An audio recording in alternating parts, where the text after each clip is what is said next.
Coming to you from the city where tattooing your pet is prohibited, it's Ventriloquism Weekly.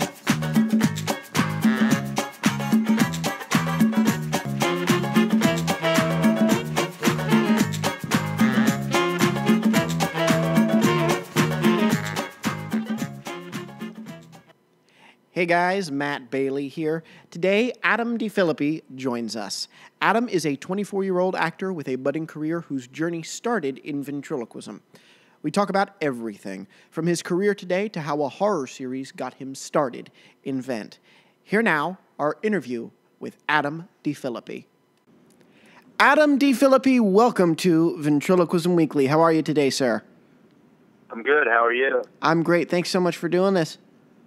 Thank you for having me. Absolutely. I want to jump right in. Now, I was telling them, before I came on here with you in the intro, I was telling them that you don't do Vent as much anymore, but you started out in it when you were younger. So how did you get started in ventriloquism? Where did that journey begin? Well, to some people that listened to the past episode with Diana Rockwell, this is going to sound quite familiar, but I'm a child of the 90s, and I was a big fan of the Goosebumps show. And it was Night of the Living Dummy that got me into it. I know stuff like that usually scares people away. You think it would. Yeah. But for me, maybe I was a weird kid, or maybe it was something else, but it intrigued me, and that was kind of what got me into it at first. Yeah, that's really cool. Why? And I don't mean, I know that's blunt, but you have a faction, or at least a large part of the Vent community that completely fights against that, that representation of how we're put through in Goosebumps and stuff. But then you have people like you and Diana, who, the reason it's funny you're mentioning that is we're recording this on the Monday that Diana aired. So, yeah. So why did that pull you into it rather than push you away from it? I don't know if it was exactly the scary and spooky stuff about it that's what pulled me in. I was definitely into that. I'm big on scary, stuff. But one of the episodes, I believe it was the third one, in Living Dummy 3, the dad in it was a ventriloquist. Like his character was a ventriloquist. So this time around, it was like, oh, here's Slappy, it's Scared Dummy. But the person that owned it was a ventriloquist. And it was talked about, his character, oh, I'm a ventriloquist, and, we entertain people. And I think it was that pulled me. I was like, wait a minute. Like, okay, this is fun and scary, but what is this?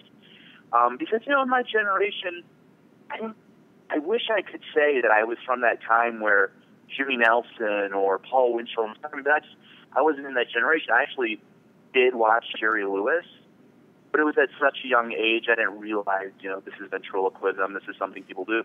I was at the age watching that where I thought lamb chop was a real thing. Yeah. So yeah, as weird as it sounds, it really was Night of the Living Dummy that originally inspired me, and I think, it opened my eyes to ventriloquism in a positive way. And then I sort of got into it, but I still wasn't sure, like, is this a real thing? Like, do people actually do this? And then and again, this is total, I sound like I'm ripping off Diana Rockwell, but I went to a library show, and there was a ventriloquist there performing, and that's when I realized, oh my gosh, people actually do this. And I know who it was. It was Richard Paul, who became a real good friend of mine and a mentor, and he opened my eyes to the fact that people really can, do this as a career. And, he brought the Vent Haven Convention to my attention, and, Oh, no, that's wonderful. That's really, really cool. I don't judge in terms of how people, not saying that you think I do, but I just want to put this out there. I don't look at one way in as bad and one way in as good. I think being influenced from the things that maybe a lot of people think are negative, I think those have very, very valid points, because the person that gets into it because of that has a completely unique and different perspective of how we can kind of own up to that side of things. Yeah. So where did you perform? And I know there was a time when you were younger where you were really, really into it and really wanted to do it. So talk about that experience. I have you sent me a whole thing of what you've been doing recently, but I want to talk about kind of that unknown Adam period where you were really into this and really doing it. What kinds of shows did you do? I didn't do too many terribly shows, too terribly many shows. There it is. I'm not making You didn't do a lot of shows. Yeah, I didn't do many shows.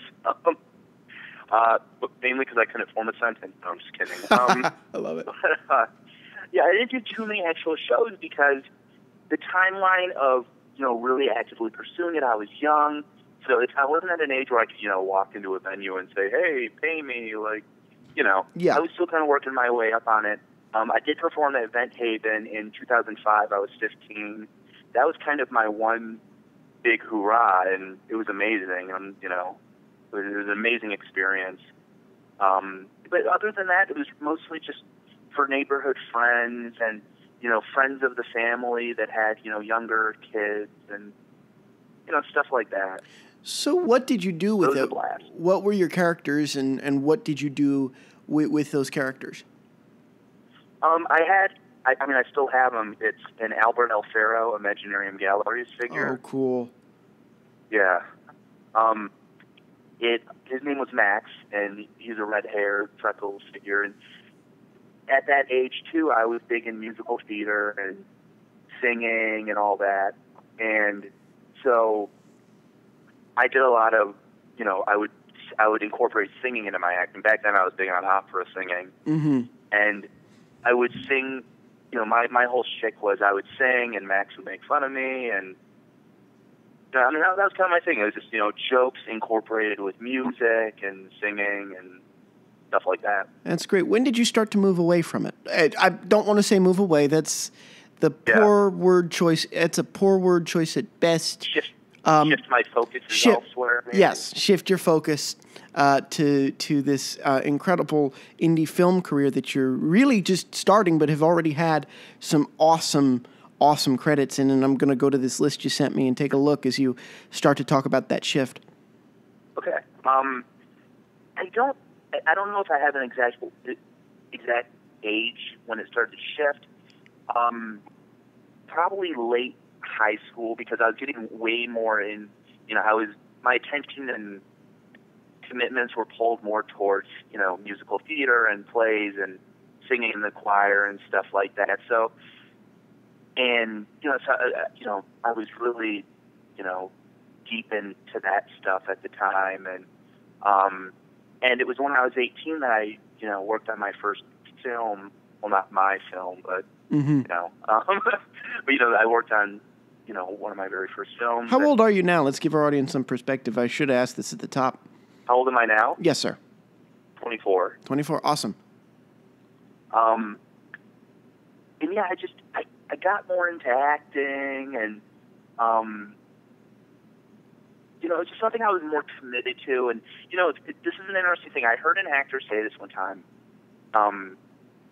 He's an actor. He was from the 90s. He did a bunch of just little movies here and there. And I've always been a big fan of him. And he kind of went off the radar. And for me, it was one of those things where I thought, what happened to this actor? He was an amazing actor. Why did he stop acting? He could still be doing what he's doing. And I heard an interview with him recently where they asked it, and he said, I was so much more committed in other things, more so than acting, that I felt I should maybe move along and move out of the way and make room for actors that are more committed to it than me. Interesting. Yeah, so, I almost feel like that's what it was. I love ventriloquism. I'm a huge enthusiast. It's something I think about every day. I probably talk about it briefly every day. Yeah. Briefly at the least. It was something, just my commitments and, stuff like that. They just were much stronger elsewhere with film and acting and stuff like that. And so I just, I've never exactly stopped, turned away from ventriloquism. On my resume, under special skills, I have ventriloquism. Mm-hmm. And I'm assuming we'll probably get into it in a little bit, but with one of my current day jobs, every once in a while it's incorporated. And I know you know what I'm talking about. But yeah, go ahead, talk about it, because I'll jump back to the. Okay. I have a really cool full circle moment that I want to discuss one of your films. But since you bring it up, since you bring it up, we'll come back to that. Talk about your day job. I think it's really cool. Well, I've worked as a parapro for my school district. What that is I work with the special education students, for lack of better words, high schoolers, middle schoolers, and elementary school kids. And every once in a while, I'll bring the Axtell dodo bird with me. Oh, cool. For the elementary school kids. And we just have a great time. And the thing that's great about that is, I love ventriloquism, but with these kids, and just because I'm not, doing a show, I'm not being paid, I don't have to have those, things over me where I have to, actually stop and write. And even too, I'd like to, I take pride in it. I like to have good lip control and stuff like that, but I don't really have to worry too much. I can just have a good time. I don't have to commit too much of my time to it, but we can still have a good time, and they can still learn about it, and it's a really fun time. And it's a way for them to relate to you as somebody to look up to, somebody that does something cool. They get to point to their friends in the hall and say, see him over there? He does ventriloquism for us sometimes. He's really cool. Yeah. And a lot of the kids, they don't even know that it's ventriloquism. That's, I think to a lot of ventriloquists, that's the ultimate prize. But when a lot of these kids, they don't even know you're a ventriloquist. These are just your friends. It's, hey, you want to see dodo bird? It's not, hey, do the dodo bird act for me. But yeah, to a lot of these kids, they really truly believe that this character is a person, and it's a real character, and that's really rewarding. And it's really, really cool. Have you ever gotten to use it on a film set? No, I have not yet. That's always something I always think about. That every time I do a film that I have a bigger role in, and they're always open to creativity. I always think of that first. I always think, I wonder if there's a way I can slide my figure into it. If I can slide my ventriloquism. I haven't found that loophole yet, but I'm sure eventually I will. Oh, I'm sure it'll present itself. Now, it's funny that the horror representation of Vent got you into ventriloquism, because one of your most relevant films is 2011's Detention of the Dead. Can you talk about that and how that came to be? It was a film that was shot here, and it was different. It was a different way I here being Michigan. Got into. Yeah, Michigan. And a friend of mine who is in no way interested in film or acting or anything. He's not involved in it. He's not against it, obviously, but he came to we were hanging out, and he just said, "Hey, there's a movie called Detention of the Dead filming here. We should, maybe we can be zombies on it. It'll be a fun time." And because he's not necessarily involved in the industry, and he just kind of randomly brought it up. It's not that I was, sticking my nose up at it, but I just quickly kind of assumed, oh, this is probably just like some little, small little film. Maybe his friends are making it or something.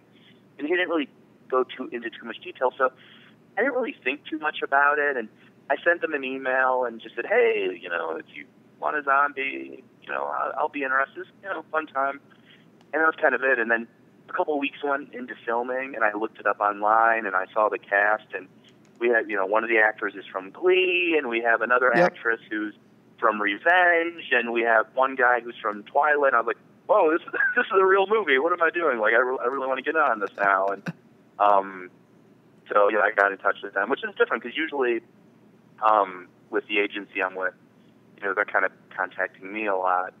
So this time I was kind of the one, being like, hey, knocking on the door, trying to get in on it. And then they got back in touch with me, and they said, yeah, you can be a zombie. We're doing a big horde scene. I was like, okay, cool, this will be fun. And I get to the set, and I'm assuming, I'm going to be one of 100 zombies in a giant horde outside the school or something. And I happened to be one of maybe 3 that day, and I got incredibly featured chasing people and trying to eat the guy from Twilight. I don't know how many people can say that. Yeah. And yeah, and then it kind of expanded from there because, I don't know, I'm kind of a good talker with people on film sets just because we're all kind of into the same thing. And Yeah. it was the end of that day, and I was talking to somebody on the crew, and we were just sort of chatting and getting to know each other, and you realize that, you know, done other films and, you know, things that were a little more than extra work, which that was sort of considered at first. And so it was like, oh, hey, like, come be on the crew. And I got to be a production assistant, which is, you know, that's a crew position where you just sort of, you're kind of the everyman. You just kind of run around and help out with everything. And, Oh, yeah, they run your wagon. and then is bring people to their coffee or stand outside and make sure people don't Yeah, that... trespass and stuff like that. It's very clamorous, as you can imagine. And then as the production went on, it was kind of wild because I sort of wore many hats. As the production went on, they kept going, hey, let's have Adam play that zombie he played again. You know, considered jock zombie. I wore a football jersey and, you know, stuff like that. And, you know, so every now and then, hey, let's throw jock zombie in again. Let's have him do something else. And then one day, one of the body doubles for Max Adler, who is from Glee, the body double wasn't working on it anymore or something, and they're like, hey, Adam's the same size as Max, let's have him be the body double for the rest of the shoot. And so, you know, one day I'm the zombie, and one day I'm on the crew, and one day I actually was going to be the body double, and I'm putting on, like, the actor's, you know, the duplicate clothes that he wears, and they're like, oh, Adam, we want you to be the zombie again. And I'm like, oh, I thought I was going to be the body double. And, oh, no, we are take that off, or you're going to be the zombie again. And I'm getting, like, pulled in every direction, and by the end of the production, you know, just knowing the director and stuff and getting to know him. Man, you probably need like 12 more paychecks than you actually got. No, not really. The budget was a little bit smaller. Yeah. That would have been nice, though. But, you know, a movie like this, I was happy with what I was doing, and despite the... Oh, yeah. Do it for the love of it. Still flowing paychecks. So that's okay, but then by the end of the production, the director, you know, sort of learned that I'm big on social media and I enjoy social networking, and suddenly I became the film's social media consultant. And interesting. So it really was wild. I wore a lot of hats on that movie. It was really independent. They were working with what they had, which is really cool. You see it because I've heard of it, and I know some pretty cool people in it. Where can you find it? Yeah. Where can you find it, Adam? Is it on Netflix? Oh, it is. It's not on Netflix. It's available on DVD everywhere. You know, when it came out on DVD, you could find it at every store. I'm sure it's still available in a lot of stores. Oh, yeah. You get it on Amazon. It's available on iTunes and video on demand. I don't know if it is anymore, but there was one point where it was on demand for free on certain cable services, and it plays on Showtime and Stars a lot. Yeah, not too hard to find. That's really, really cool. And so, what did that lead to? What did that lead to for you? Say that again. I'm sorry. Maybe the phone's in a not such a good position. I said, did that lead to anything for you? What came of that for you and the agency you were with? It didn't necessarily lead to anything with the agency I'm with. I did. I met a lot of different people on there that were on the crew and stuff, and there was this one person who was on the crew, and we got to be friends, and she had some friends who were making a short film, and it was called Operation White Noise, different type of movie. It was sort of a science fiction movie, and cool. She was like, hey, my friends are making a short film, and they need this guy to play the lead. So I got to do that, and that's how it is. It's really great when you, it's a really fun feeling as an actor, or even just working on film in any way, when you're on a film set, and that movie is not even done being filmed yet, and suddenly, you know, you find out, oh, cool, 2 weeks after this movie's done, I'm going to jump onto this movie, and you meet somebody on that movie. Oh, hey, you want to work on this movie? You jump onto another movie, and so yeah, it didn't necessarily do anything with my agent, the agency I'm with, or anything like that, but I've definitely made some great friends, and yeah, great stories and memories and good connections, and yeah. That's really, really cool. And the reason I wanted to focus a lot on that is because of this question that we never really get to explore. You're the only guy I know that, well, actually we had Phil Nichols, who does some special effects work for some stuff, but the question is rarely explored about, that horror representation of ventriloquism. And you've worked in the horror film genre. And so even though you were inspired by it, I have to ask, do you think that for a large majority of people, it does more harm to their perception of this art than good? Or do you think it's important to have both the horror side and the sort of non-horror side of, look, it's entertaining? I was just thinking about that, and, most people, you would assume, when they watch something, they're aware that they're watching fiction. Yeah. When somebody's watching The Twilight Zone or Goosebumps or any movie, anything like that, you hope that they're aware that they're watching a fictional thing and that they know this isn't how it goes, and that most ventriloquists aren't, all ventriloquists, excuse me, aren't crazy and, controlled by their figure and stuff like that. For me, I feel like, I'm one of those people that it inspired, and Diana Rockwell and stuff like that. I feel like it opens your eyes and makes you aware of this, because that's what it was for me. I saw it and I went, "Oh, this is creepy and spooky," but hold on a second, what is this really about? Mm-hmm. And I thought this is slightly off subject, but I kind of thought it was funny, because this is the same thing with me too. I'm a big dinosaur nut.